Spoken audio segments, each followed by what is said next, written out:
Audio Jungle.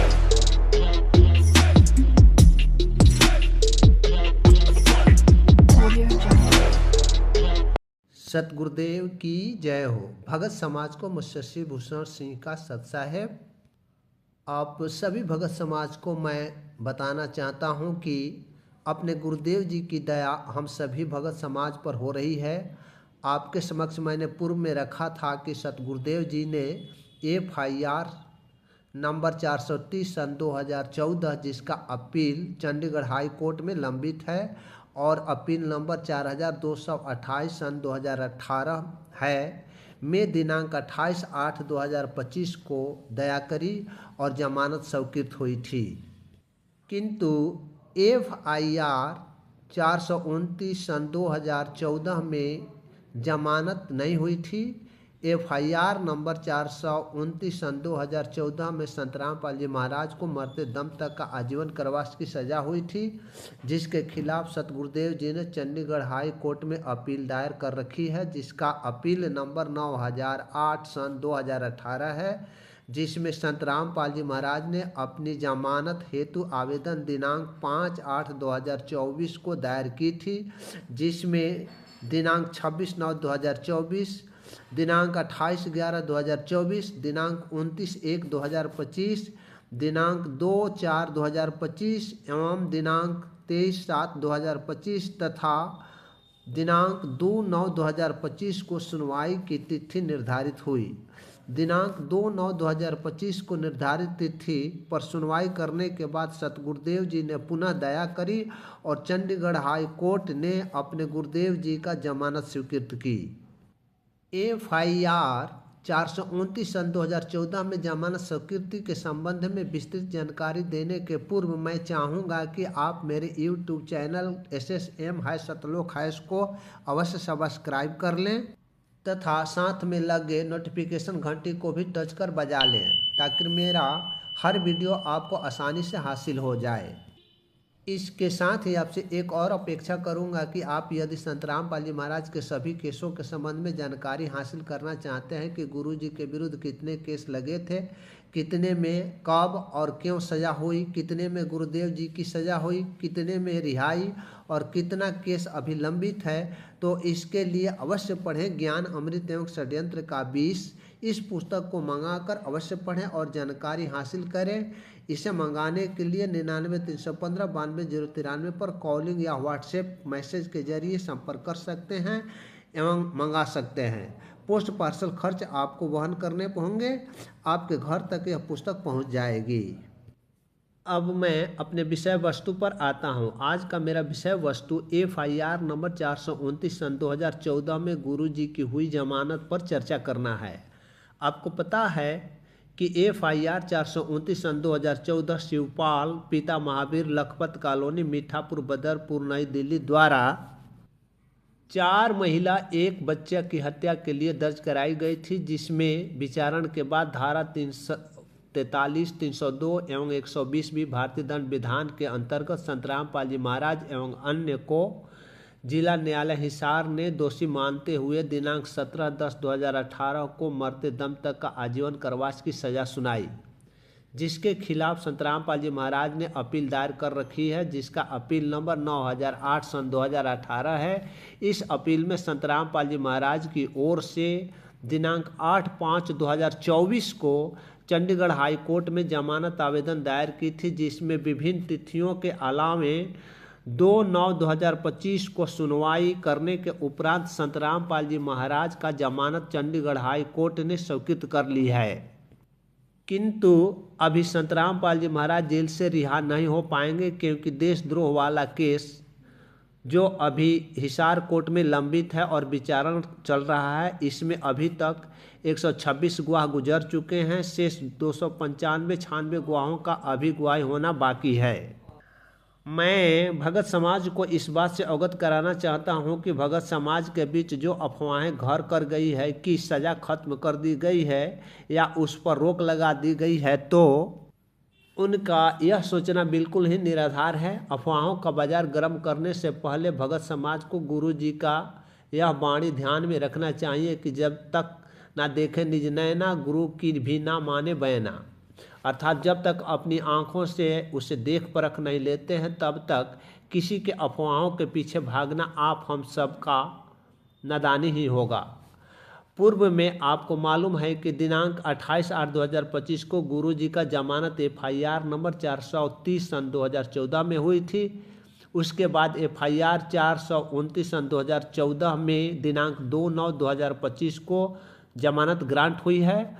बहुत से भगतगण के दिलो दिमाग में अफवाहें घर कर गई है कि केस ही समाप्त हो गया है, तो उनका ये सोचना बिल्कुल गलत है।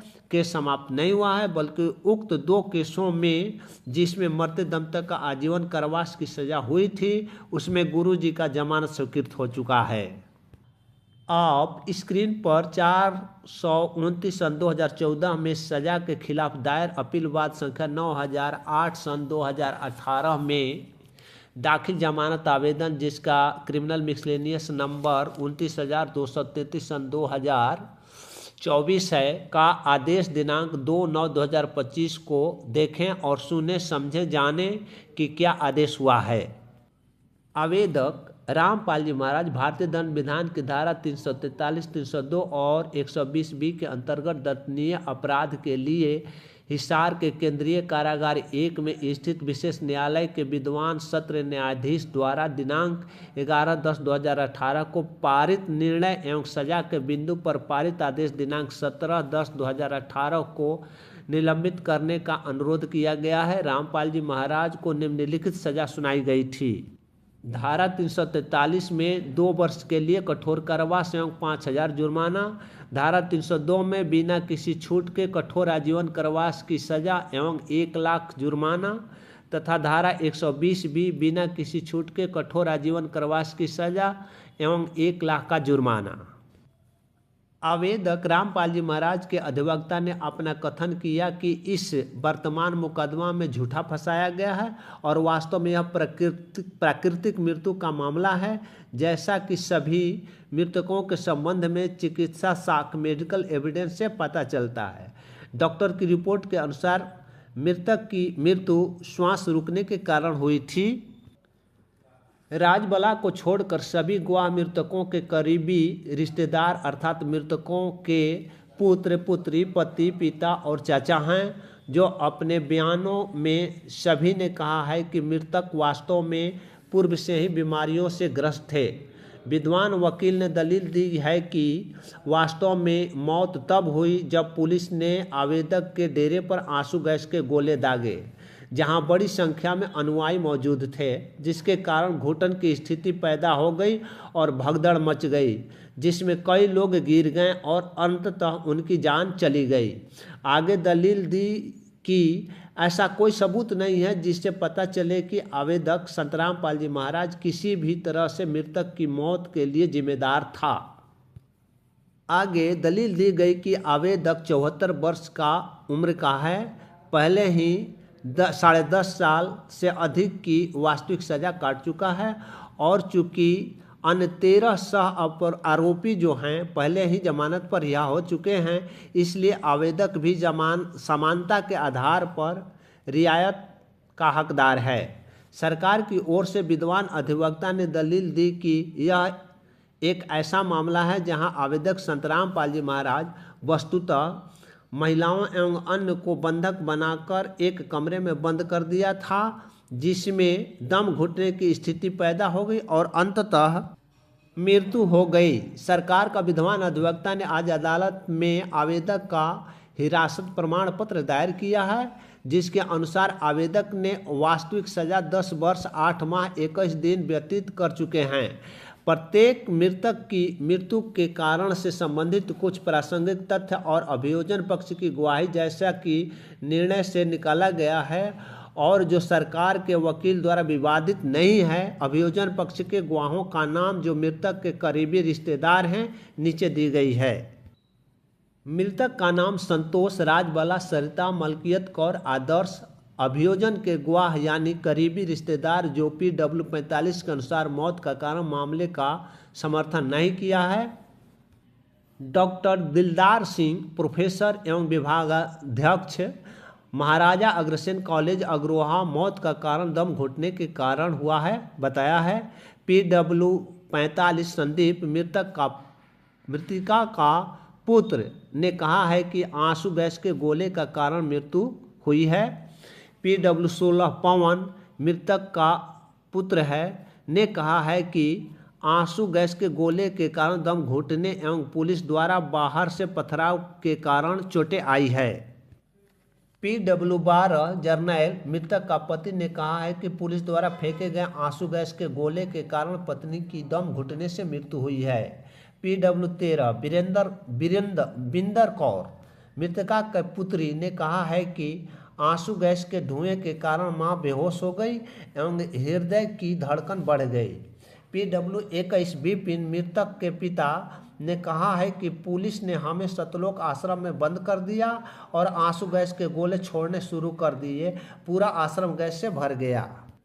PW19 देवेंद्र मृतिका का चाचा ने बताया कि भतीजा पिछले 500 महीनों से बीमार था, आश्रम में रहने के दौरान उसकी दवाइयां खत्म हो गई। PW14 शिवपाल मृतिका का पति ने बताया कि पुलिस के डर से वह आश्रम के अंदर रह गई। और PW17 सत्यपाल मृतिका का देवर ने बताया कि PW45 डॉक्टर दिलदार सिंह प्रोफेसर और विभागाध्यक्ष महाराजा अग्रसेन मेडिकल कॉलेज अग्रोहा के अनुसार मौत का कारण छाती में दर्दनाक श्वास रोध के परिणाम स्वरूप दम घुटना है, जो सरिता की मौत पुलिस द्वारा फेंके गए गैस के गोले के कारण दम घुटने से हुई है। मौत का कारण निमोनिया है। पुलिस द्वारा पत्थर फेंके जाने से चोटें आई जिससे उसकी मौत हो गई। मौत का कारण मस्तिष्क में दबाव के कारण ब्रेन डिस्ट्रैक्शन हो गया।